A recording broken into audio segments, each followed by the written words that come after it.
Hello friends, કેમ છો? મજામાં? તો આજે હતો રવિવાર અને મેં વિચાર્યું કે મોમોસ બનાવું. તો સૌથી પહેલાં મેં સબ્જીઓની કટિંગ કરવાનું ચાલુ કરી દીધું અને મારા મમ્મીએ મને ખૂબ હેલ્પ કરી. કટકામાં નાખ દે. એ થઈ જ જાય ને. લેજો આંગળી બાંગળી હા લાગી ગયું પહેલાં જ તો. એ તો વાત છે તો દી ન જાવ એ જવા દેવાય.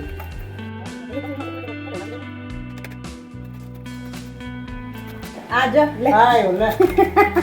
લે આયો વરસાદ લુગડા લઈ લ્યો.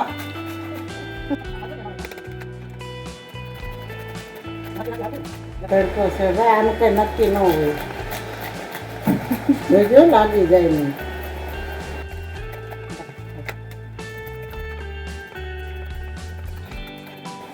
હા ભાઈ એ જાય દે.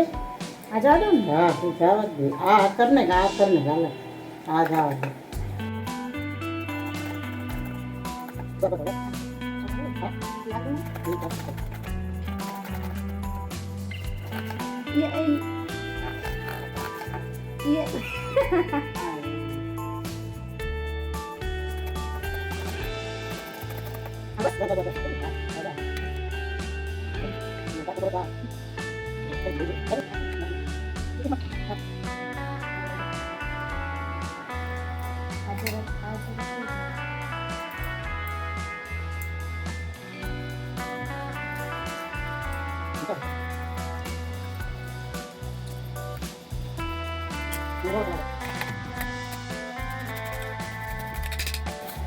લોટ કેટલો લીધો?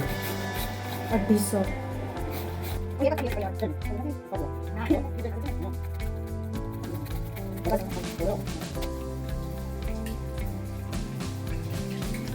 જરૂર નથી.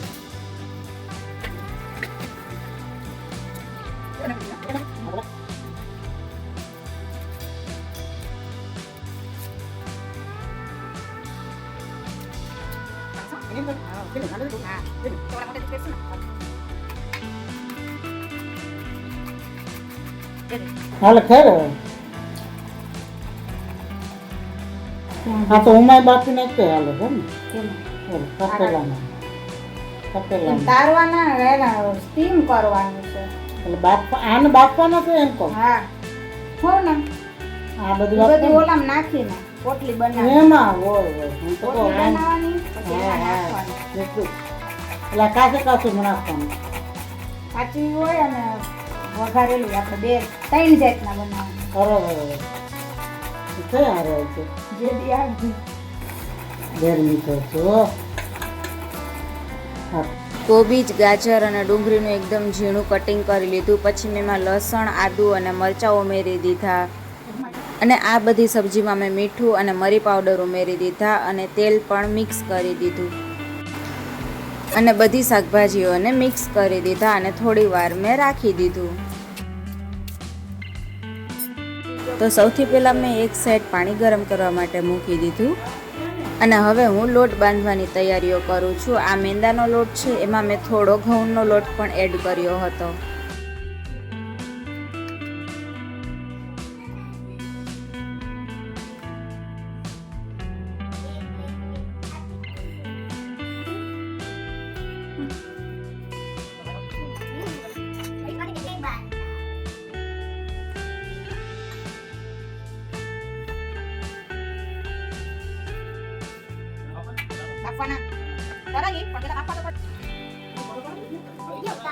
મસ્ત એકદમ સોફ્ટ કણક મેં બાંધી લીધી છે.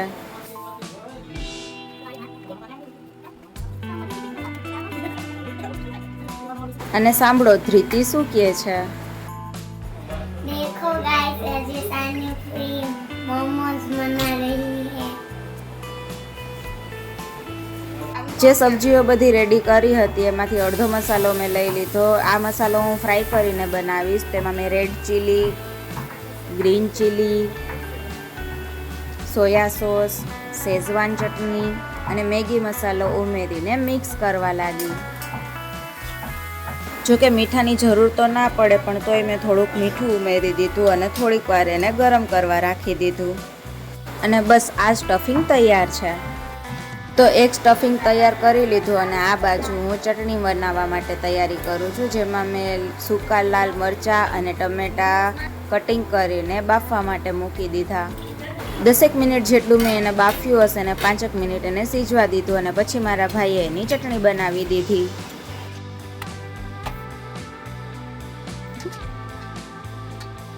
વીસ મિનિટની રેસ્ટ આપ્યા પછી લોટ એકદમ જ તૈયાર છે.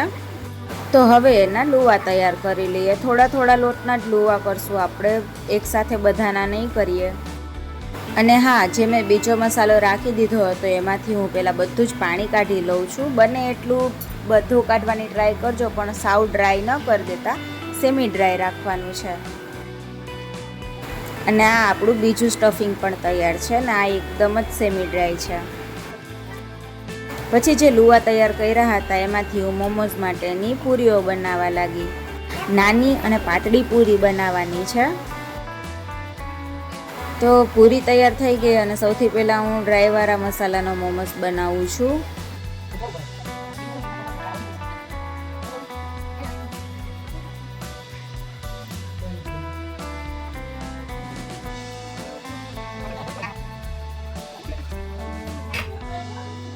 મારી હારોહાર ધૃતિને પણ મજા આવતી હતી. એણે પણ ઘણા મોમોસ બનાવ્યા. એ પણ બહુ મસ્ત પૂરી બનાવતી હતી અને એને એના હાથે જ બધું તૈયાર કર્યું.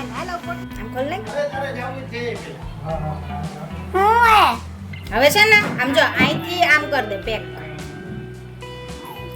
કર દે આખું. બસ આમ આમ દાબી દે. થઈ ગયું. અહીં રાખ દે.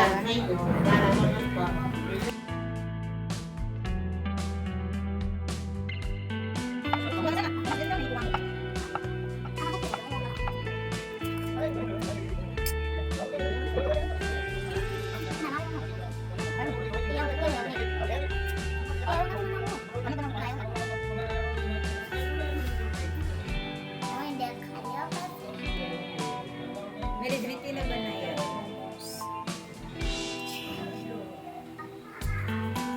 ડ્રાયવાળા મસાલાના બધા સ્ટફિંગ તૈયાર થઈ ગયા હતા. પછી હવે મેં ફ્રાયવાળો મસાલો લઈ લીધો અને એનો હું અલગ શેપ આપીશ. બધો મસાલો પૂરો થઈ ગયો અને બધા જ જાતના મોમોસ પણ તૈયાર થઈ ગયા છે. મેં ઘણા અલગ અલગ શેપના મોમોસ બનાવ્યા હતા અને આ બધા શેપના મોમોસને મેં વધીને 15 મિનિટ માટે સ્ટીમ કર્યા હતા અને પછી મેં એને કાઢી લીધા છે. પછી મારે ક્રિસ્પી મોમોસ પણ બનાવવા હતા, તો હવે હું અત્યારે એની તૈયારી કરું છું. મેં કોર્નફ્લોરની સ્લરીમાં થોડુંક મીઠું અને ચટણી ઉમેરીને બ્રેડ ગ્રમ્સમાં એને રગદોળી લીધા છે અને બધા મોમોસ તૈયાર કરી લીધા છે.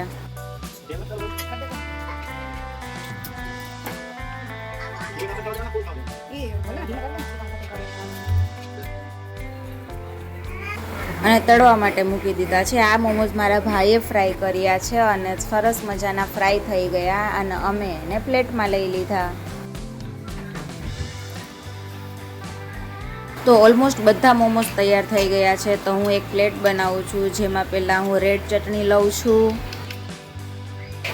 મેયોનીઝ લઉં છું અને આ પ્લેટને સૌથી પહેલાં મારા મનમાં એક જ શબ્દ આવે છે કે looking like a wow and yummy. તો સૌથી પહેલાં મેં મોમોઝ મારી મમ્મી હારે શેર કર્યા અને અમે બંનેએ ખાધા.